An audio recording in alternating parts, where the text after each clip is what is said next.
waktu. Malam ini kita membahas dua hadis yang menunjukkan tentang Nabi sallallahu alaihi wasallam ketinggalan salat sampai keluar waktu. Dan ternyata penyebabnya adalah karena peperangan. Dan ini mengingatkan kita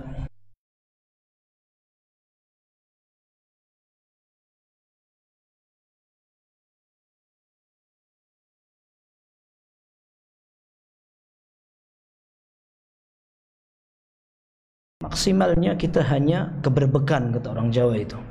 Ya. Suara di mana-mana mengganggu salat kita. Itu yang paling kita rasakan. Tetapi ketika kita berangkat salat, mau pulang, bahkan di masjid sendiri kita merasa aman. Dan ini merupakan kenikmatan yang pernah kita sebutkan dulu. Kata Ibnu Rajab Al-Hambali rahimahullah, "Fa inna hadhihi an-ni'mah innama 'urifa qadruha 'inda al-man'i minha." Banyakkan nikmat ini baru dirasakan ketika sudah hilang, sehingga kita merasakan sholat kita berat. Padahal sholat tinggal sholat, gak ada rasa takut, gak ada khawatir, bahkan tidak sakit. Di saat beberapa kejadian yang sekarang kita sering dengar juga pernah dirasakan oleh kaum muslimin di zaman itu, sampai mereka pun merasa mangkel, marah luar biasa, sampai Umar bin Khattab radhiyallahu anhu melaknat orang-orang kafir ketika mereka sholat asarnya telat, bukan keluar dari waktu. Kita akan bahas bahwa Nabi sallallahu alaihi wasallam sholat asar dengan para sahabat mayoritas terlambat sholatnya, tetapi Umar bin Khattab enggak.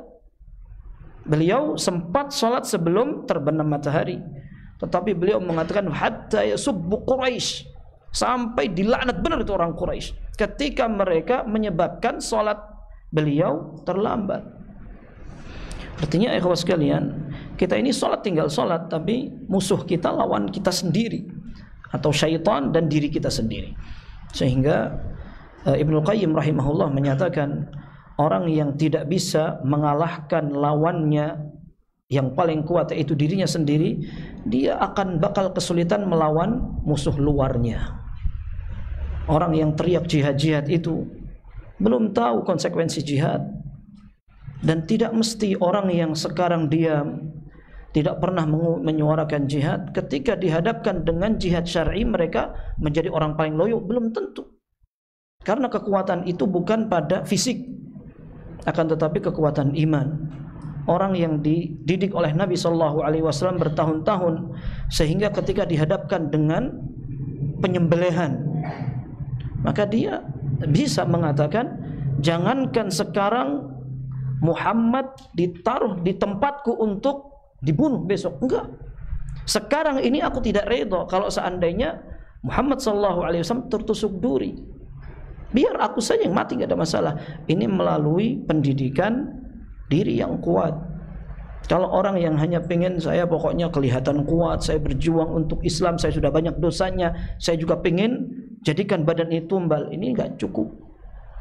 Ini enggak cukup, karena fisik itu tidak akan bermakna kalau tidak ada isi imannya. Betul itu. Maka kita pernah sampaikan, Ibnu Abbas radhiyallahu anhuma ketika beliau sudah tua bahkan buta, beliau sempat mendengarkan ada suara orang-orang yang mengangkat batu dengan kuat. Lalu beliau bertanya, ini siapa mereka? Oh, mereka orang yang angkat batu, kuat sekali mereka. Kata Ibnu Abbas, ahlul imani aqwa min haula. Orang-orang yang imannya kuat, lebih kuat, jauh lebih kuat dari mereka. Maksudnya ikhwan sekalian, semoga kejadian yang ada di sekitar kita sekarang ini menyadarkan kita, dan kita tetap berdoa untuk saudara kita di Palestina dan juga di semua tempat yang mendapatkan intimidasi, kesulitan untuk membela agama mereka. Semoga ini menyadarkan kaum muslimin bahwa Islam ini anugerah dari Allah. Ya. Kenapa kita harus diuji dulu sehingga kita baru kembali kepada agama? Coba lihat, ada orang penista agama, baru orang rame-rame gerakan sholat subuh berjamaah, gerakan apa segala macam. Ini terlambat. Kemana aja mereka itu? Ini yang pertama. Yang kedua, apakah bisa istiqomah itu? Itu ada orang yang Islamnya cuman hangat-hangat tai ayam itu. Sehingga ketika sudah redup, suasana yang ingin ditimbulkan, hilang juga agamanya. Mana itu cemburunya itu? Dan akan kelihatan pula sekarang siapa yang mendoakan, siapa yang betul-betul perhatian. Apa selesai itu hanya cuma sekedar keluar-keluar saja di medsos, biar pengen viral statusnya, bikin tagar. Ya, tagar itu apa? Ya, ala kulli hal. Tetapi yang jelas ikhwas sekalian, kita ingin betul-betul menunjukkan kejujuran kita di hadapan Allah Azza wa Jalla. Pada waktunya kita akan menunjukkan aksi, tetapi sekarang kita laksanakan apa yang kita mampu, belajar agar iman kita kuat. Ya, pada saatnya kalau seandainya Allah Azza wa Jalla tentukan, maka masing-masing ibadah ada tempat dan waktunya. Seperti itu. Taib. Hadis yang ke-55 dan 56. Yang pertama, hadis ke-55 an Ali radhiyallahu an. Anna Nabiy sallallahu alaihi wasallam qala yaumal Khandaq. Rasul sallallahu alaihi wasallam bersabda pada perang Khandaq. Mala Allahu quburahum wa buyutahum nara. Semoga Allah Subhanahu wa taala memenuhi kuburan mereka dan rumah-rumah mereka dengan api. Kama syaghaluna 'anis salatil wusta hatta ghabatis syams. Sebagaimana mereka telah menghalangi kita dari salat wusta sampai terbenam matahari. Dalam lafaz Muslim disebutkan syaghaluna 'anis salatil wusta salatil asr. Mereka orang-orang kafir menghalau kita dari salat wusta, yaitu salat asar. Thumma sallaha bainal maghribi wal isya. Kemudian Nabi sallallahu alaihi wasallam salat asar antara waktu maghrib dan waktu isya. Ini hadis pertama. Kemudian walahu an Abdullah bin Mas'ud. Kemudian dalam riwayat Muslim pula dari sahabat Abdullah bin Mas'ud disebutkan habasal musyrikuna Rasulullah sallallahu alaihi wasallam 'anil 'asr. Orang-orang musyrikin menghalangi Nabi sallallahu alaihi wasallam dari melaksanakan salat asar hatta ihmarratis syamsu aw isfarrat, sampai matahari menguning atau memerah. Artinya itu sudah terbenam, hanya sisa-sisanya saja yang ada di ufuk. Faqala Rasulullah sallallahu alaihi wasallam, beliau pun bersabda, syaghaluna 'anis salatil wusta salatil asr. Mereka menghalangi kita dari salat wusta, yaitu salat asar. Mala Allahu ajwafahum wa quburahum nara au hasyallahu ajwafahum wa quburahum nara. Semoga Allah memenuhi perut-perut mereka dan kubur-kubur mereka dengan api neraka. Atau Allah Azza wa Jal memenuhi jantung atau perut mereka dan kubur-kubur mereka dengan api neraka. Dua hadis ini disampaikan tadi dalam kondisi perang Khandaq. Perang Khandaq diperselisihkan oleh ahli sejarah kapan terjadinya, dan yang dirajihkan oleh Al-Hafidz Ibnu Hajar, dan beliau juga mengatakan ini yang juga dirajihkan oleh Al-Imam Al-Bukhari adalah pada sekitar tahun ke-5 Hijriyah, karena itu pasti terjadi setelah perang Uhud. Dalilnya Abdullah bin Umar radhiyallahu anhuma ketika perang Uhud belum diizinkan perang karena masih kecil, 14 tahun umurnya. Ketika perang Khandaq baru diizinkan. Berarti jelas Khandaq terletak setelah perang Uhud. Kemudian perang Khandaq artinya perang parit. Ini merupakan usulan dari Salman Al-Farisi. Disebutkan oleh Al-Hafidz Ibnu Hajar menukil dari referensi buku-buku sejarah, dan ini menunjukkan bahwa dalam masalah sirah Nabi sallallahu alaihi wasallam, para ulama ahli hadis sekalipun mereka menganggap ringan dalam masalah sanad. Mereka menggunakan hadis yang dalam riwayatnya ada kelemahan pun tidak masalah. Sehingga Al-Hafidz Ibnu Hajar ketika menukil kejadian ini pun beliau mengatakan wa fil maghazi li Muhammad bin Uqbah wa ibnu Ishaq, bahkan terkadang beliau menukil dari Al-Waqidi, padahal dalam hadis beliau matruk. Ibnu Ishaq saduq, tidak sampai thiqah. Ini menunjukkan dalam masalah sirah mereka tidak terlalu ketat dalam menerapkan metode hadis. Maka beliau sebutkan bahwa Salman Al-Farisi radhiyallahu anhu, beliau mengatakan, inna kunna bi farisin idza husirna khandaqna alaina. Kami dulu di Persia, karena Salman Al-Farisi beliau datang dari negeri Persia, kemudian mencari kebenaran, datang kota Madinah, kemudian beliau memberikan usul. Dulu kami di negara Persia, kalau dikepung maka kita akan bikin parit semuanya. Akan bikin parit sehingga orang-orang tidak bisa menerjang. Dan ternyata benar. Di beberapa referensi disebutkan bahwa pengepungan itu terjadi selama 20 malam. Dan 20 malam itu tidak terjadi pertempuran sedikit pun. Hanya lempar-lemparan panah. Yang kena ya memang bahaya tetap. Maka termasuk di antaranya adalah sahabat Sa'd bin Mu'adz radhiyallahu anhu. Meninggal beliau kena panah itu. Di ukhul, di bagian tungkaknya, sampai darah itu tidak bisa berhenti, terus mengalir. Bahkan beliau sempat dirawat di tenda di dekat masjid, kemudian darahnya ngalir itu keluar dari tenda. Sampai orang-orang yang di luar tenda mengatakan, mereka mengatakan, ma hadzal ladzi ya'tina min qibalikum. Apa ini yang ngalir dari kalian ini? Darahnya Sa'd bin Mu'adz ngalir itu. Meninggal akhirnya beliau. Artinya di perang itu tidak sampai terjadi peperangan tempur. Karena para ulama menyatakan jalan masuk ke kota Madinah, ini kita dulu pernah ngobrol sama beberapa masyayikh. Sekarang ada istilah Masjid Khandaq. Kalau antum pernah umrah barangkali, atau mau umrah, atau insya Allah diterima di Madinah misalkan, ya amin semua, sepi nih setidaknya. Ya. Dulu pernah kita tinggal di Masjid Khandaq. Di sana ada bermasyayikh, mereka cerita ini disebut sebagai Masjid Khandaq. Tetapi wallahu alam, secara sejarah ini nggak masuk akal kalau Khandaq itu dibikin di sini. Karena sejak lama kota Madinah memiliki 2 jalan masuk. Selain jalan masuk yang biasa dilewati orang itu dipenuhi dengan bebatuan terjal, termasuk diantaranya di sini, di masjid yang sekarang dibangun itu. Sehingga tidak mungkin orang-orang kafir Quraisy kalau mau masuk kota Madinah lewat sini, nggak mungkin. Di daerah biasa, kondisi biasa, mereka masuk akan menghabiskan waktu, kesulitan berjalan, apalagi perang, lewat situ kesulitan. Maka mereka akan cari jalan yang mudah. Ketika cari jalan yang mudah itu, jalan yang mudahnya dibikin parit begitu. Nah, ini teorinya mereka seperti itu. Intinya dikatakan perang Khandaq karena memang banyak khandaqnya. Juga disebut sebagai perang Ahzab, perang sekutu. Dan orang-orang kafir dari dulu mereka memang suka bersekutu. Tapi Allah katakan tahsabuhum jami'an wa qulubuhum syatta.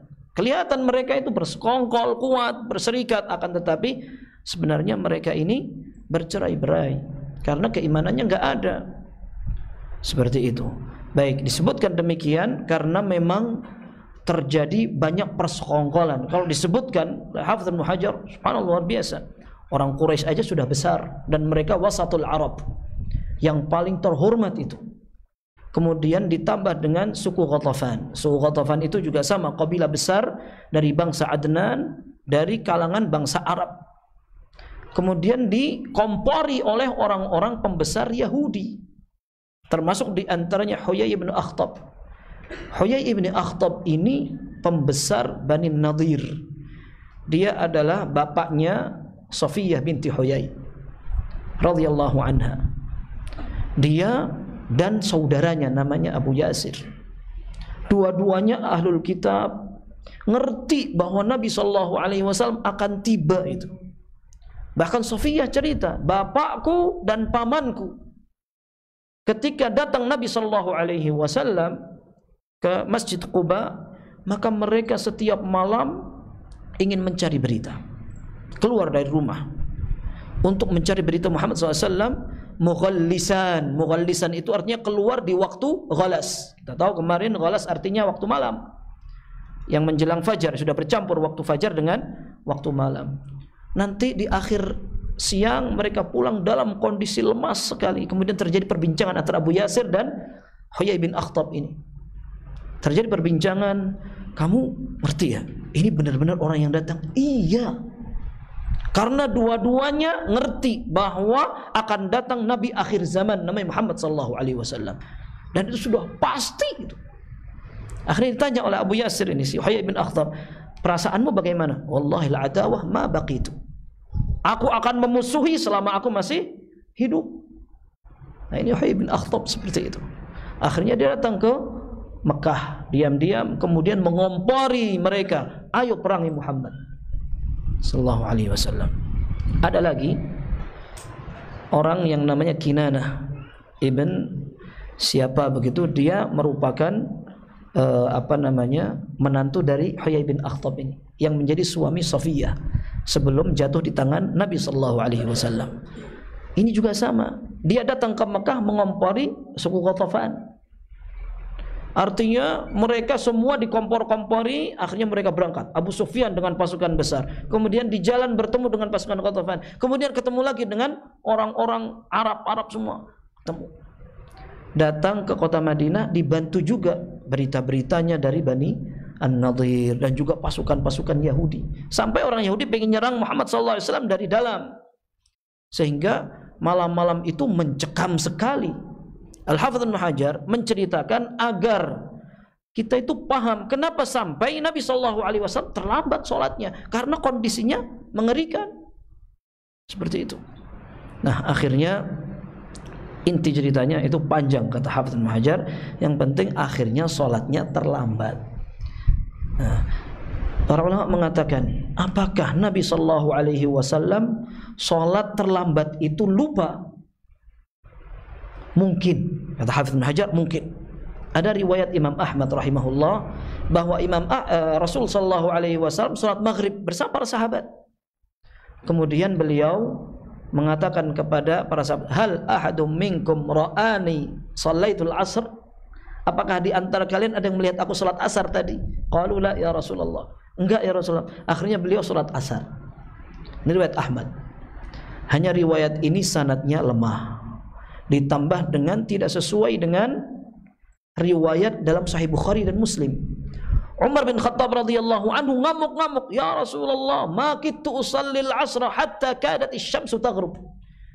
Kata Umar bin Khattab radhiyallahu anhu ngamuk sekali di hadapan Nabi SAW. Ya Rasul, mereka ini keparat sekali. Ya, aku ini hampir enggak sempat sholat asar sampai matahari hampir terbenam. Nabi SAW mengatakan, wallahi ma shallaituha. Aku belum sholat. Kata Nabi SAW. Ini menunjukkan dengan pasti bahwa Nabi SAW belum sholat.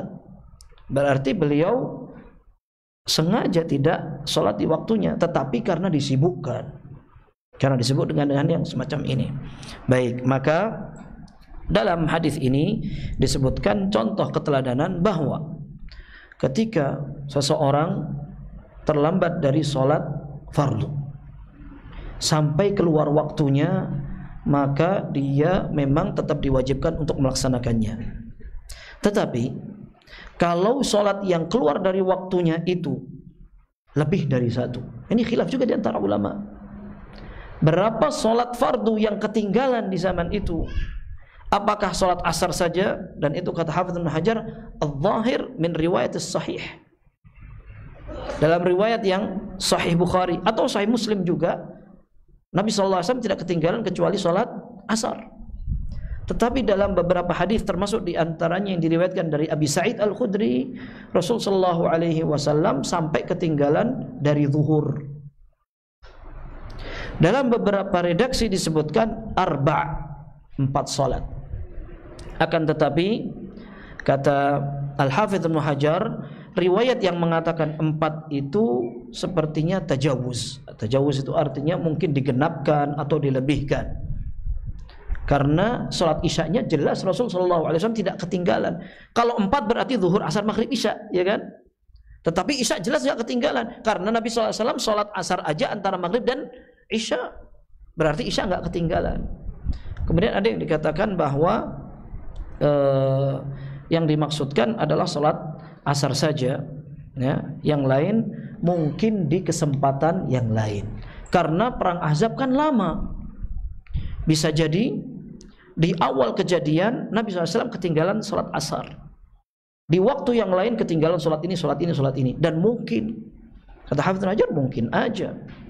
Dan semuanya dalam kondisi sengaja, mungkin juga karena kondisinya sama. Dalam kondisi perang dan dalam kondisi mengerikan semuanya. Baik. Kemudian di antara pembahasan hadis ini adalah penamaan sholat wusta adalah sholat asar. Karena memang di dalam banyak referensi disebutkan terjadi perbedaan di kalangan para ulama salaf, bahkan para sahabat mereka berbeda pendapat. Ada yang mengatakan sholat wusta itu adalah sholat zuhur, ada yang mengatakan sholat asar, ada yang mengatakan sholat subuh. Kok bisa sholat subuh? Karena ada kunutnya. Allah mengatakan hafidhu ala salawati was salatil wusta wa qumu lillahi qanitin. Ada kunutnya. Meskipun terlepas makna kunut itu apa, berdiri tegap atau doa kunut. Ibnu Abbas radhiyallahu anhuma kunut di salat subuh, lalu beliau menafsirkan seperti ini. Maksudnya salat wusta adalah salat subuh. Ada yang menafsirkan salat maghrib, ada yang menafsirkan semua salat fardu itu salat wusta. Bahkan ada sebagian ulama sampai menulis kitab khusus dalam masalah salat wusta itu apa, dan beliau menyebutkan sampai 19 pendapat. Ada yang mengatakan salat wusta salat Jumat, ada yang mengatakan salat witir, ada yang mengatakan salat duha, ada yang mengatakan salat hari raya. Masing-masing ada riwayatnya, dan riwayat itu tidak lepas dari kelemahan. Dan yang paling kuat adalah salat asar, karena tegas sekali Nabi SAW mengatakan syaghaluna anis salatil wusta salatil asr. Dan dalam riwayat ini kata Hafidz Ibnu Hajar menunjukkan bantahan kepada orang-orang yang mengatakan bahwa redaksi salatil asr mudraj. Tahu itu mudraj kan? Mudraj itu artinya kalimat yang disisipkan, tapi bukan bagian dari hadis. Biasanya disisipkan oleh yang meriwayatkan sebagai tafsir atau penekanan. Tetapi ini tidak, kata Hafidz Ibnu Hajar. Tidak ada yang menunjukkan bahwa ini adalah mudraj dari perkataan yang meriwayatkan. Tapi ini tegas Nabi SAW menyebutkan sampai akhir, dari awal sampai akhir tidak ada penekanan, tidak ada beberapa isyarat yang menunjukkan itu tambahan dari periwayat. Salatil wusta, salatil asr. Dan riwayat banyak lainnya disebutkan seperti itu. Tapi intinya ini yang sudah dipilih oleh Al-Hafidz Ibnu Hajar, Al-Imam Al-Bukhari dan para ulama lainnya, bahkan disebutkan ini merupakan pilihan kebanyakan ulama. Baik. Disebutkan pula di sini bahwa di antara pelajaran pentingnya adalah bolehnya seseorang mendoakan orang-orang kafir Quraisy, orang-orang kafir ketika mereka memang merugikan kaum muslimin. Mendoakan mereka secara umum. Ya, sebagaimana Umar bin Khattab radhiyallahu anhu mendoakan mereka. Nabi SAW pun demikian. Rasul SAW mendoakan mereka, tapi secara umum. Para ulama mengatakan kalau mendoakan secara person, maka ini yang dilarang selama orangnya masih hidup. Kalau orangnya sudah meninggal dan jelas matinya kafir, boleh didoakan. Ya, boleh didoakan. Ini celaka Abu Lahab misalkan. Memang itu ditegaskan dalam nas. Akan tetapi kalau dia sudah mati, dia masih hidup, maka tidak boleh dikatakan dengan doa laknat. Kemudian dikatakan dia kafir, ini mati kafir, kalau dia padahal masih hidup. Kenapa? Karena bisa jadi ketika di akhir hayatnya dia bertaubat, dan taubatnya baik sekali dan Allah terima. Dan antum tahu itu pembahasan tentang firman Allah, laisa laka minal amri syai'un. Nabi SAW ketika perang Uhud akhirnya mengatakan kaifa yuflihu qaumun syajju nabiyahum, bagaimana mereka akan beruntung ketika mereka melukai nabi mereka. Akan tapi ditegur oleh Allah Azza wa Jalla. Sehingga ada salah satu yang sering diulang-ulang oleh Syekh Abdul bin Abbad hafizahullah, beliau mengatakan perkataan Ibnu Katsir kalau tidak salah. Ibnu Katsir beliau ketika mencela tokoh filsafat, dikatakanlah karena memang tokoh filsafat ini sudah mengobrak-abrik agama, mengobrak-abrik agama dengan kata-kata yang sudah ngelantur seperti biasa orang filsafat seperti itu, maka dia mengatakan la'anahullahu in kana mata kafiran. Mudah-mudahan Allah melaknat dia kalau dia mati kafir. Artinya dia ketika akan melaknat, dia kasih isyarat di belakang kalau mati kafir. Tapi apakah kita melaknat orang-orang yang kita musuhi sekarang, melukai hati kaum muslimin? Mudah-mudahan dia dilaknat Allah kalau dia mati kafir. Ngapain kita punya tugas seperti itu? Ya, kita doakan yang lain aja. Semoga orang-orang mendapat hidayah. Itu kalau kita sabar ya, kita doakan seperti itu. Atau kalau tidak, kita doakan yang baik untuk saudara-saudara kita kaum muslimin. Ya, seperti itu. Baik.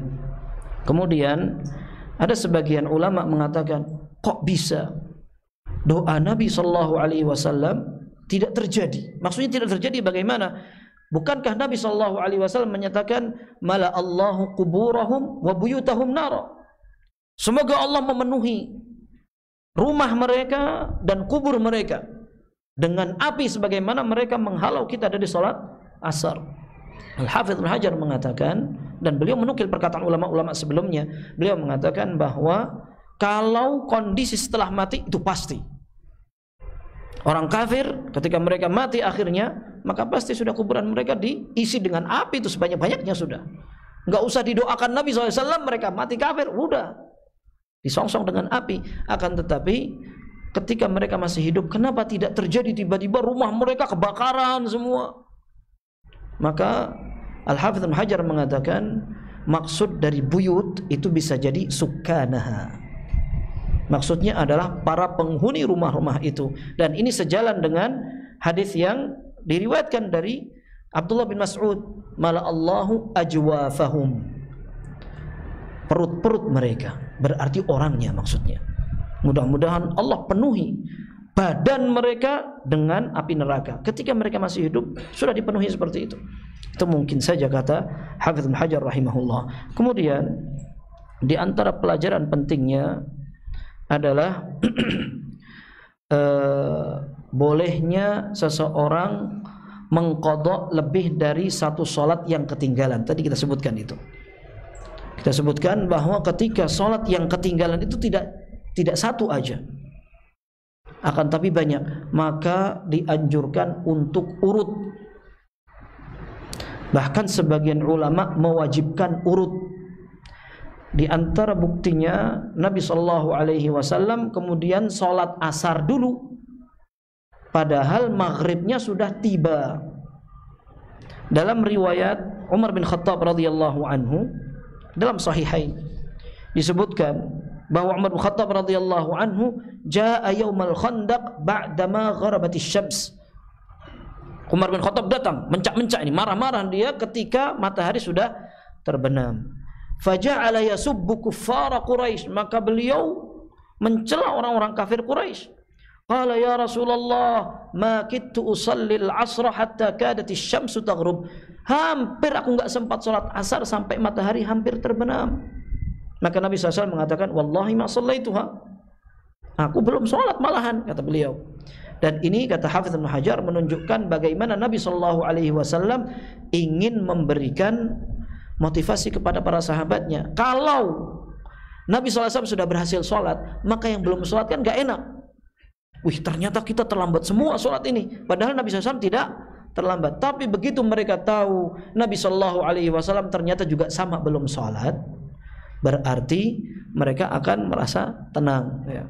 Ya kayak antum lah, kalau terlambat gitu, tahu-tahu ada ustadz-ustadz juga yang terlambat kan. Ya. Tapi sebenarnya ini nggak boleh dijadikan alasan. Ya. Taib. Ini Nabi SAW kemudian mengatakan, anak belum sholat. Qala faqumna ila Buthan. Maka kami pun akhirnya beranjak menuju ke sebuah tempat. Fatawadda'a lis-salati wa tawadda'na laha. Maka Nabi SAW wudu, kami pun wudu. Fasallal asra ba'dama gharabatis syams. Lalu Nabi SAW salat asar setelah terbenam matahari. Padahal itu sudah masuk waktu maghrib. Kenapa enggak maghrib duluan? Kan sudah masuk waktu salat maghrib. Begitu. Tapi ternyata Nabi SAW salat asar duluan. Kemudian setelah itu thumma shalla ba'daha al-maghrib. Baru setelah itu salat maghrib. Maka di antara pelajarannya adalah ketika memang mengurutkan salat ini diharuskan. Menurut sebagian ulama, bahkan kebanyakan, kata Hafidz Ibnu Hajar, mayoritas ulama mewajibkan urut. Sebagian ulama mengecualikan. Kalau sholat yang sekarang ini hampir keluar juga waktunya. Kalau masih ada lama waktunya, nggak apa-apa. Contohnya kayak ini. Sholat maghrib ini masih lama, wallahu a'lam waktunya. Sehingga disebutkan bahwa Nabi SAW sholat asar, kemudian sholat maghrib, kemudian sholat isya. Setelah itu. Tapi kalau seandainya ada orang belum sholat asar, otomatis sudah lewat itu, masuk waktu maghrib. Lalu sekarang sholat isya hampir datang. Kalau kita sholat asar dulu, maka kita harus melaksanakan 2 sholat di luar waktu, karena ntar lagi isya. Kalau sekarang kita sholat maghrib, maka minimal yang sholat di luar waktu hanya asar. Sholat maghrib di waktunya, sholat isya di waktunya. Maka sebagian ulama mengatakan demikian. Sebagian ulama mengatakan kalau sudah mepet waktul hadirah, maka tuqaddamul hadirah. Sholat yang sekarang ini didahulukan. Tetapi hukum asalnya tetap tartib, diurutkan seperti itu. Kira-kira mungkin nggak terjadi seperti ini? Mungkin sekali. Orang kecapean akhirnya tidur bablas, blur. Datang kecapean, sebelum maghrib dia tidur, bangunnya habis subuh. Itu mungkin sekali. Ya. Dulu malah Ustaz Arifin cerita itu, ada kawannya, dia umroh karena dulu libur di Madinah itu hari Kamis dan hari Jumat, 2 hari. Sekarang dirubah jadi Jumat dan Sabtu. Nah, biasanya teman-teman itu kalau mau umroh, selesai kuliah mereka pulang mandi siap-siap, akhirnya mereka berangkat umroh Rebu. Ya, Rebu itu menjelang maghrib mereka berangkat, sampai sana umroh malam Kamis, balik sudah Kamis pagi sudah bisa istirahat, nyuci apa. Jumat mereka sholat Jumat. Ini ada orang dia berangkat ke Mekah, maghribnya itu atau asarnya Rebu, balik biasa Kamis pagi, habis itu dia tidur, bangunnya Sabtu.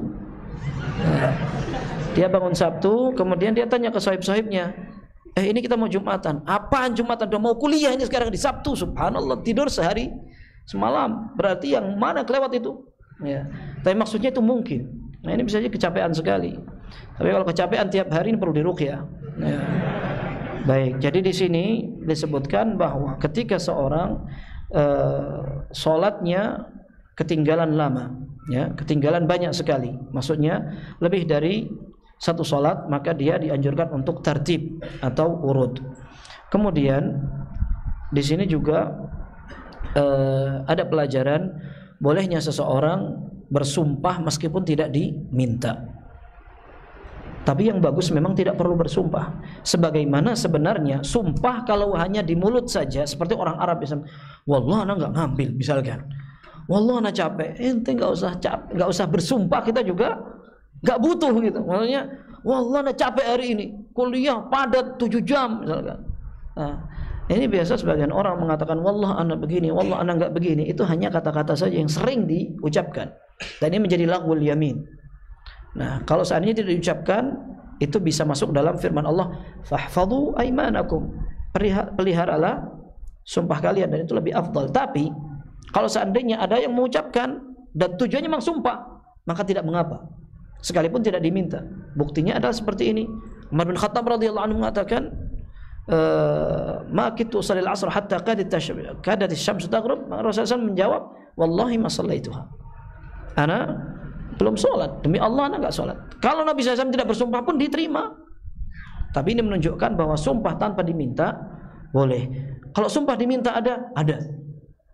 Dalam masalah kasus-kasus orang tertuduh, dia tidak diminta untuk menunjukkan bukti. Ini secara asal. Orang yang tertuduh dia tidak menunjukkan bukti, tapi diminta untuk bersumpah. Dalam masalah qasamah, orang diminta untuk bersumpah. Intinya sering seorang diminta di depan hakim, depan qadhi untuk bersumpah. Jadi ada sumpah yang diminta, ada sumpah yang tidak diminta. Boleh seorang bersumpah meskipun tidak diminta. Kemudian Al-Hafidz Ibnu Hajar mengatakan, di hadis ini juga ada perintah untuk mengqadha salat secara berjamaah. Ini mustahab kata beliau. Bukan perintah, akan tapi contoh bahwa orang yang terlambat sekalipun, kalau dia bisa melaksanakannya dengan berjamaah, afdal. Nabi SAW terlambat pun tidak menghalangi beliau untuk sholat berjamaah. Biasanya orang kalau sudah telat itu malu. Akhirnya daripada dia ketahuan sholat terlambatnya, dia sholat sendiri biar dikira sholat sunnah. Ya, sholat sunnah kok 4 rakaat, oh berarti terlambat ini ya. Maksudnya di sini ada istihbab sholat yang sudah terlambat sekalipun untuk berjamaah. Ada tambahan lagi kata Hafidz Ibnu Hajar, ada istihbab untuk iqamah sekalipun sudah keluar waktu. Ya, sekalipun sudah keluar waktu, maka Nabi SAW pun tetap memerintahkan para sahabat untuk iqamah. Adzan bagaimana? Sebagian ulama mengatakan itu tidak mustahab. Dalam hadis ini tidak disebutkan bahwa beliau memerintahkan sahabat untuk adzan. Akan tetapi sebagian ulama lain mengatakan tidak dinukil ini tidak mesti menunjukkan bahwa azan tidak ada. Karena para sahabat sudah terbiasa ketika mereka sholat berjamaah, mereka akan melantunkan azan, terutama kalau sholatnya memang tidak ada yang sudah melaksanakan sebelumnya. Kalau sudah ada yang melaksanakan sebelumnya, para ulama mengatakan cukup juga dengan azan yang awal. Apalagi kalau di kampung itu ada lebih dari satu masjid, maka mereka mencukupkan dengan azan yang ada cukup. Lalu yang lain tinggal qomat saja. Tetapi ketika belum ada yang azan, maka yang lebih kuat adalah bisa jadi Nabi SAW perintahkan azan hanya tidak dinukil karena para sahabat sudah tahu semua Nabi SAW bakal memerintahkan. Maka seandainya ada orang yang majmu'ah, sekelompok terlambat dan belum sholat semuanya karena datang dari safar, rombongan 2 bis misalkan, belum sholat semua, maka mereka azan pun tidak masalah. Baik, silahkan azan dulu.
Baik.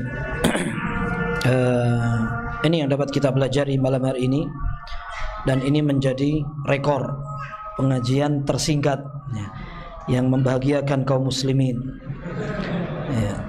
Kita jawab beberapa pertanyaan.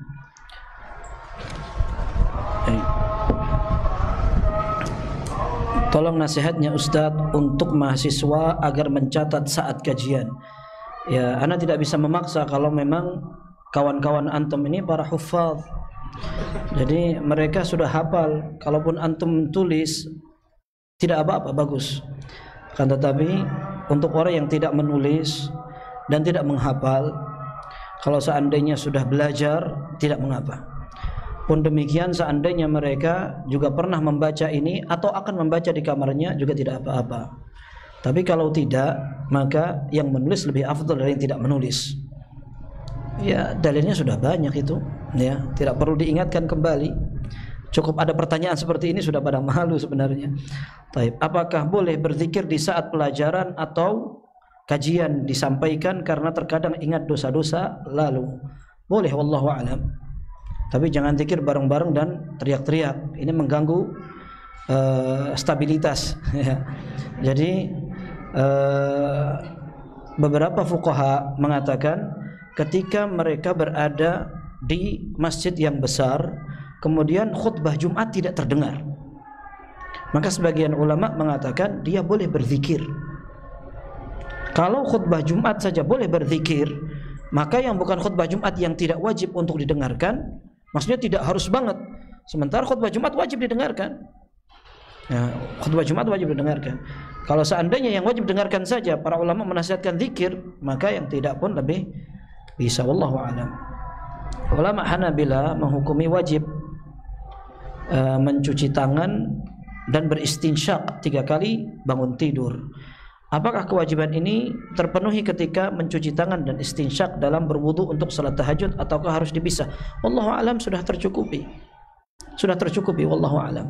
Bahkan sebenarnya orang yang akan berwudu, kalau seandainya dia akan memasukkan tangan ke dalam bejana, kita sudah pelajari, dia tidak boleh langsung memasukkan tangan, tapi dia harus cuci dulu. Dan cuci tangan ini bisa masuk dalam mencuci ketika dia akan berwudu 3 kali. Wallahu a'lam bissawab. Ini ada pertanyaan, apakah memegang payudara membatalkan wudu sebagaimana memegang kemaluan membatalkan wudu? Wallahu a'lam tidak. Wallahu a'lam tidak, karena memang tidak ada dalilnya. Wallahu a'lam. Ini kayak cerpen panjang sekali.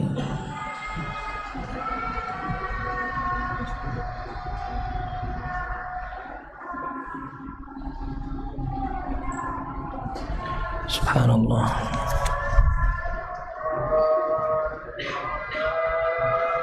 Baik, ini ya, apakah minta cerai dari suami yang ketahuan melakukan perbuatan gay diperbolehkan? Misalkan ketika sebelum menikah si suami tersebut dan keluarganya menyembunyikan perbuatan itu, namun setelah menikah di kemudian hari ketahuan. Wal'iyadu billah. Ya, semoga Allah menjaga kaum muslimin semuanya. Ya, dan kita katakan Nabi sallallahu alaihi wasallam melaknat, ya, melaknat laki-laki menyepri perempuan, perempuan menyerupai laki-laki dengan sengaja, itu tidak boleh, dilaknat itu. Rasulullah SAW melaknat, itu dosa besar. Apalagi sampai bersolek, kata Syekh Ali Bassam, sampai bersolek mencari alat-alat kecantikan untuk laki-laki. Ya, ini luar biasa, mengerikan sekali. Ya, taib. Kemudian kalau tidak bisa dinasihati, maka boleh, Allahu a'lam. Ya, jadi pasangan ketika dia mendapatkan aib dari pasangannya, maka dia boleh meminta untuk fasakh atau membatalkan pernikahannya. Wallahu a'lam bissawab. Apakah teras masjid itu bagian dari masjid? Bolehkah orang haid masuk di bagian teras tersebut? Wallahu a'lam. Ini khilaf di antara para ulama, dan pendapat yang mengatakan bahwa sahatul masjid minal masjid ini banyak.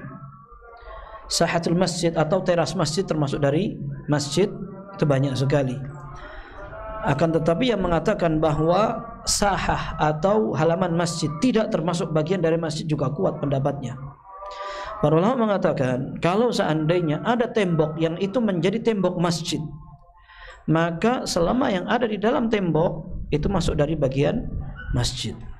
Tetapi kalau tembok itu bukan tembok masjid, tapi tembok bangunan yang satu wilayah dengan masjid, berarti yang di dalam itu bukan mesti menjadi halamannya masjid, tetapi bisa jadi menjadi halamannya bangunan yang di sekitar masjid. Seperti itu. Baik. Di antara alasan orang yang mengatakan bahwa sahatul masjidi laisa minal masjid, halaman masjid tidak termasuk bagian dari masjid, adalah ketika seseorang masuk ke masjid atau di halamannya, kalau dia katakan bahwa halaman itu termasuk masjid, maka dia cukup di situ sholat tahiyatul masjid, ya kan? Tapi ketika mereka bedakan, berarti sebenarnya memang ada perbedaan hukum itu di situ. Termasuk ketika ada jualan. Jualan di sini nggak boleh, tapi kalau di sahah boleh, berarti dia sebenarnya menghukumi bahwa sahah itu tidak termasuk seperti masjid. Tapi wallahu alam, antum bisa bedakan sahah atau halaman itu kalau seandainya di keramik, dipakai sholat, dan biasanya dipagerin. Kalaupun tidak dipagerin karena memang uangnya tidak cukup atau mereka tidak pandang itu penting sekali untuk memagarin, tapi kalau dia di keramik dan masuk bagian masjid sering dipakai sholat, maka itu masjid sudah insyaallah. Tapi kalau halamannya seperti halaman masjid ini, nah ini wallahu alam yang membuka khilaf itu. Ya, ini kan bisa jadi halaman kampus atau halaman masjid dan semacamnya. Baik, setelah itu baru apakah orang yang haid masuk ke situ boleh atau tidak. Dan ini memang khilaf di antara para ulama. Di antara mereka mengatakan tidak boleh. Ada yang mengatakan tidak ada dalil yang melarang itu, kecuali qiyas misalkan. Tapi ala kulli hal kita katakan bahwa ihtiyat atau berhati-hati itu lebih afdal. Ketika seorang wanita sedang haid, maka dia bisa mencari tempat yang di luar masjid. Kalau ada kelasnya alhamdulillah, kalau ada di emperan yang keluar, di luar, tidak apa-apa insyaallah. Wallahu alam, tidak apa-apa insyaallah. Kalau seandainya memang tidak ada emperannya, masjid itu bentuknya kotak begini, ini biasanya masjid-masjid Timur Tengah kayak begitu, maka sumbangan-sumbangan yang mensyaratkan bentuk tertentu biasanya jadi begitu, tidak ada halaman sama sekali. Jadi masjid bentuk kotak, kemudian luarnya langsung kayak ini kan masih mending ada tangganya bisa untuk tidur juga itu kan. Ya, tapi masjid-masjid mereka itu betul-betul kotak begini, langsung sudah keluar. Nah, yang tidak ada seperti itu, misalkan dia nggak bisa di situ, hujan kehujanan, panas kepanasan, ya sudah ngikutin dari rumah misalnya, itu lebih afdal. Wallahu a'lam. Apakah boleh sholat ba'diyah maghrib dan isya dengan niat sholat malam? Ya, para ulama mengatakan, itu di antara Syekh Abdul Muhsin Al-Abbad, beliau katakan yang paling afdal adalah ketika kita mampu untuk sholat sendiri dengan niat tersendiri, itu yang afdal, jelas itu keluar dari berbagai pembicaraan dan pembahasan ini. Nah, kalau kita kerjakan seperti itu lebih afdal. Kemudian apakah sholat malam ini bisa sama dengan ba'diyah? Yang jelas ba'diyah ini sholat tersendiri. Ya, ba'diyah ini sholat tersendiri, dan sholat malam sebenarnya sholat tersendiri. Akan tapi kalau seandainya dia mau dijadikan dijadikan satu niatnya, wallahu alam bisa aja. Allah bisa aja. Wallahu alam. Apakah orang yang mengeluarkan darah istihadah berulang kali dia harus mandi berulang kali juga? Kita sebutkan kemarin tidak. Dan ini perbuatan dari sahabiah itu sendiri. Beliau mengambil kesimpulan ada perintah untuk mandi setiap sholat, tapi tidak seperti itu. Jadi kalau seandainya ada orang yang ingin mandi silahkan, tapi tidak wajib untuk mandi setiap sholat. Apakah mandi setiap sholat dilakukan Ummu Habibah termasuk bid'ah? Tidak, ya, tidak bid'ah. Ini pembahasan yang kemarin-kemarin soalnya ya. Jadi kalau seandainya sebagian sahabiyah kita sebutkan, bukannya sahabiyah, bahkan para sahabat mereka berijtihad, dan kita sebutkan ada ijtihad di zaman sahabat. Meskipun ada Nabi SAW, itu menunjukkan boleh berijtihad ketika ada Nabi SAW. Tapi ketika Nabi SAW ingkari, maka para sahabat selesai. Tidak ada lagi sahabat yang melanjutkan kesalahannya, tidak ngeyel seperti orang zaman sekarang. Begitu. Jadi termasuk bid'ah? Tidak. Ya, tidak diingkari oleh Nabi sallallahu alaihi wasallam. Apa benar dalil dianjurkan merayakan ini sudah selesai? Apakah ada sahabat bernama yang bernama Nuaiman? Karena di YouTube tersebar kisahnya dan ia disahkan memiliki sifat jenaka seperti Abu Nawas dalam Hikayat 1001 Malam. Wallahu a'lam. Makanya antum kalau mau baca itu baca Syiar Alamin Nubala begitu. Kan mahasiswa, baca buku-buku yang berbobot lah begitu. Ya, kalau mau lihat YouTube yang bermanfaat ya. Kajian masyayikh dan semacamnya.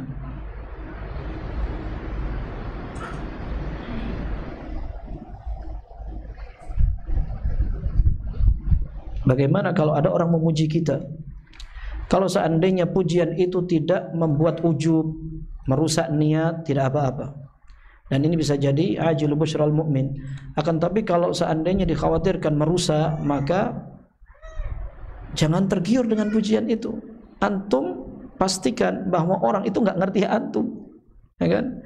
Maka Imam Ahmad rahimahullah pernah dipuji orang. Dikatakan, ya Aba Abdillah, inna fulanan yaqulu fika kada wa kada. Maka dia mengatakan, ya hadha, inna rajula idha arafa qadra nafsihi la yanfa'u kalamun nas.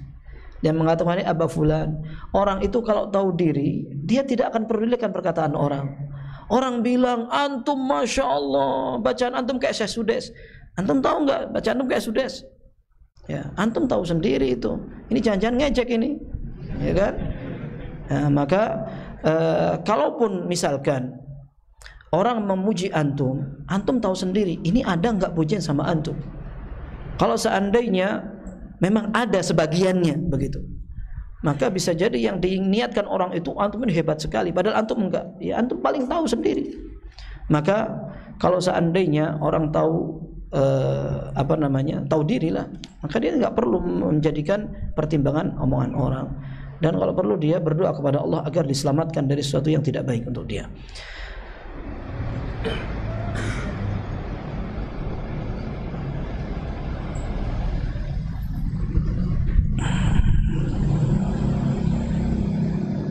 Baik. Terkadang kondisi sebagian ikhwah dikalahkan oleh syahwat sehingga mengganggu hafalan, mengganggu aktivitas kuliah. Kadang disalurkan dengan olahraga. Apakah kondisi semacam ini sudah masuk ke kondisi wajib nikah? Wallahu a'lam, antum yang paling tahu kondisi itu. Akan tetapi jangankan orang yang kebelet nikah, ya. Dari dulu para ulama mengatakan fitnah syahwat itu ada dan cara memeranginya adalah dengan beramal. Cara memerangi syahwat itu dengan amal. Kalau syubhat diperangi dengan ilmu. Ada kerancuan seperti ini, belajar, tanya para ulama. Tapi kalau ada syahwat, mulai dia kayak gini, banyak beramal. Orang berpuasa bisa menghancurkan syahwatnya. Ketika orang membaca yang ngeri-ngeri gitu, nggak kepikir itu. Orang takut itu, ya takut apa? Misalkan dia sendirian, tahu-tahu ada suara kayak gini, dia nggak kebayang masalah syahwat sudah dia. Dia mikir gimana menyelamatkan diri, ya kan? Nah maka dipalingkan dengan amal-amal yang bisa memalingkan. Sholat yang panjang sudah, sholat istighfar, baca Quran yang keras-keras sudah, biar setannya kalah itu. Baik, ini apakah boleh makmum masbuk salat jamaah? Baik, apakah boleh makmum yang masbuk salat jamaah dijadikan imam oleh jamaah yang masbuk setelah salat berjamaah selesai? Maksudnya makmum yang masbuk salat jamaah dijadikan imam oleh jamaah yang masbuk. Maksudnya semasbuk mengimami, tidak usah ya, salat sendiri-sendiri aja. Ya, levelnya kan sama. Ya, levelnya sama-sama masbuk gitu. Jadi kecuali kalau ada orang yang lebih masbuk lagi, dia datang, dia lihat ada orang yang sudah masbuk. Ini sebagian ulama membolehkan, tapi tidak terus-menerus. Artinya terus-menerus itu kalau seandainya dia dapat orang masbuk, kan dia sholat begini, akhirnya dia masbuk beberapa rakaat, datang orang lain bersambung begitu. Kalau begitu mending bikin sendiri. Ana dulu pernah tanya ke seorang masyayikh seperti itu. Tapi kalau sekali aja insya Allah boleh, wallahu alam. Tapi kalau berdua sama-sama masbuknya sudah sendiri-sendiri aja. Ya, nggak ada apa namanya turun level dari imam ini, kita berimam dari itu, akhirnya berimam ke sebelah kita, nggak perlu seperti itu.